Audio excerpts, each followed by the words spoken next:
Chers auditeurs, Shalom Uvracha. Secoue les Inushma de mon beau-frère Epsi Ben Pinchas, Zichrono Livracha. Ce vendredi, donc dès jeudi soir, on sera le 20 Tevet, le Chav Tevet, jour de la Iloula, du Rambam, de Maïmonide, et aussi du Rav Atzadik Amekubal, Rabbi Yaakov Abouchatzera, le Abir Yaakov. Et ce Shabbat sera le Shabbat Shmot. La paracha Shmot commence par les mots Ve'ele Shmot Bnei Israël Habayim Mitzrayma. Et voici les noms des enfants d'Israël venus en Égypte.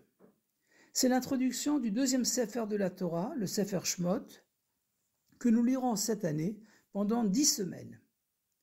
Or, ce deuxième Sefer s'appelle en français l'Exode, car même si la première paracha, la paracha Shmot, traite de l'exil de la galoute en Égypte, les 10 parachiotes suivantes, Vaera, Bo, Beshalach, Yitro et les suivantes, relatent les étapes de la sortie d'Égypte et les événements qui ont suivi.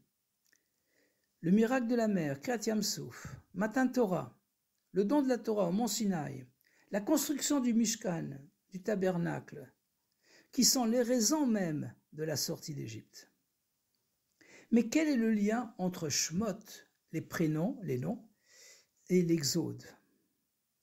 Le Midrash Vaikra Rabbah nous enseigne que l'une des raisons pourquoi Israël a mérité la sortie d'Égypte est que Shelo Shinu et Shemam, qui n'ont pas changé leur prénom hébraïque. C'est avec les mêmes prénoms qu'ils avaient lorsqu'ils sont venus en Égypte qu'ils sont sortis d'Égypte. En approfondissant la notion de Shem, de prénom, on comprendra pourquoi garder et surtout utiliser son prénom juif contribue à l'exode d'Égypte, à la Géoula. D'après la Kabbalah et la Chassidoute, il n'y a qu'une parcelle de l'âme, de la Neshama, à savoir les niveaux de Nefesh, Ruach, Neshama, Naran, qui s'habillent dans le corps, l'essence, le Etzem de la Neshama. Et ces niveaux supérieurs, Chaya et Yechida, restent en général en haut, car le corps est trop limité pour les contenir. Cette parcelle divine qui descend dans le corps s'appelle Shem, prénom, car elle s'investit dans le corps tout en lui étant étranger, comme un prénom qui a priori n'est utile que pour que l'on puisse nous appeler, alors que pour soi-même, on n'a pas besoin de prénom. Le sens profond des premiers mots de Shmot est donc, ce ne sont que les Shmot, les prénoms des enfants d'Israël qui sont venus en Égypte. Ce ne sont que des parcelles de leur âme qui sont venues s'habiller dans les contraintes du corps et de ce monde. Mitzrayim, qui vient du mot Metzar, signifie étymologiquement l'étroitesse. Par contre, l'essence de l'âme, qui est infinie, reste en haut et en cas de difficulté, procure au Shem, qui s'habille dans le corps, le courage et les forces nécessaires pour surmonter les épreuves. Ceci dit, même si le prénom, le nom n'est pas l'essence, il caractérise toutefois l'essence. En effet, au sujet d'Adam Arishon, la Torah dit « Vaikra Adam Shmot » et Adam les a appelés par des noms. Bereshit chapitre 2 verset 20. Par sa grande sagesse, Adam a perçu l'essence de chaque créature et a su choisir le nom adéquat caractérisant leur essence. Et même dans notre paracha, Shmot chapitre 3 versets 13 et 14, lorsque Moshe Rabbeinu demande à Hachem quel est son nom, Hachem lui répond « Ayez Asher Ayez, je serai celui qui sera ». Car comme on ne peut saisir que la Metsiout, l'existence d'Hachem, et pas la Maout, l'essence d'Hachem, Hachem a répondu à Moshe « Je serai celui qui sera », c'est-à-dire qu'il a une existence éternelle. D'ailleurs, le mot « Ayez » a pour valeur numérique, pour Gematria, 21. Et « Ayez Asher Ayez », 21 fois 21 égale 441, qui est la valeur numérique du mot « Emet », vérité. Le nom d'Hachem est Emet, car toute vérité est éternelle. Le lien entre l'essence d'une personne avec son prénom hébraïque, judéo-arabe ou yiddish, se manifeste lorsqu'on l'appelle. Car alors, même s'il est très occupé et concentré, il se retourne complètement vers son interlocuteur. De même, la vitalité, le mazal d'une personne est lié à son prénom hébraïque, son prénom juif. Car s'il s'évanouit, on peut le réveiller en l'appelant par son prénom. On comprend donc l'importance de ne s'appeler que par nos prénoms hébraïques, le prénom juif.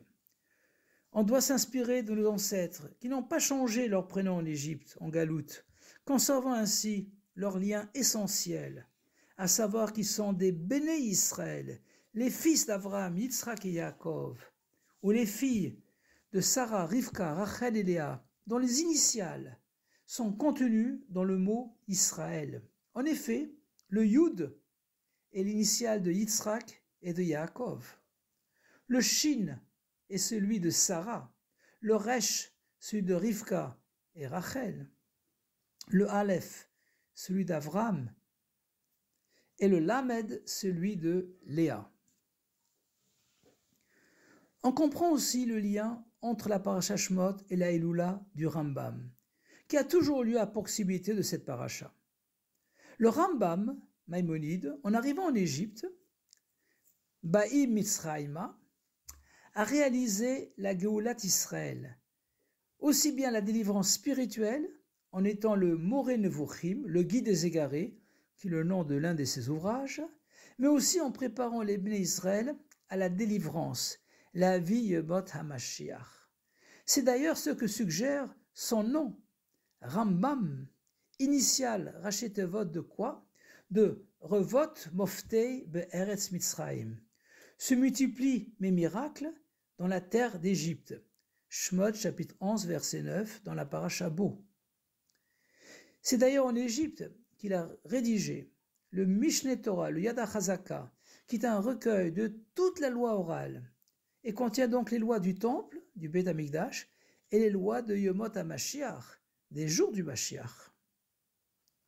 La Iloula du Rambam est l'occasion de se renforcer dans la Takana du Rebbe, d'étudier le Mishneh Torah, 3 chapitres, 3 prakim par jour, ou un chapitre, un perek par jour, ou l'étude quotidienne de son Sefer HaMitzvot. Et en particulier, les lois du roi Mashiach, Ilchot Melech HaMashiach, dans les 2 derniers chapitres concluant le Mishneh Torah. Que grâce à cette étude s'accomplissent les paroles du Rambam, à la fin de son Sefer, Ilchot Melachim, les lois des rois, chapitres 11 et 12. Qu'après qu'on a déjà le roi de la maison de David, versé dans la Torah, et qui s'occupe des mitzvot comme son ancêtre David, et qui persuade chaque juif d'aller dans cette voie, et renforce tous ceux qui doivent l'être, et qui mène les guerres d'Hachem, les guerres de Dieu, ce qui fait qu'il est le Mashiach potentiel, Becheskat Sheu Mashiach, qu'on est immédiatement le Mashiach certain, le Mashiach Vadaï, parce qu'il a agi, a réussi à construire le Beth Amikdash en son endroit, à rassembler les exilés d'Israël et à transformer le monde entier pour qu'il serve Hachem, jusqu'à la réalisation de la conclusion du Rambam, Malah haaretz dea et Hachem, kamaim layam mechassim. La terre sera pleine de la connaissance d'Hachem, comme l'eau recouvre les océans. Yeshaya, Isaïe, chapitre 11, verset 9. Avec le dévoilement du Rabbi Melech HaMashiach, Techef u'miad mamash, en cette année de Hakel, de rassemblement des Bnei Israël, Yechi Adoneinu Moreinu v'Rabbeinu Melech HaMashiach l'Envoed, Shabbat Shalom, Akut et Shabbos, et à bientôt dans le 3e Beth Amikdash. Mashiach,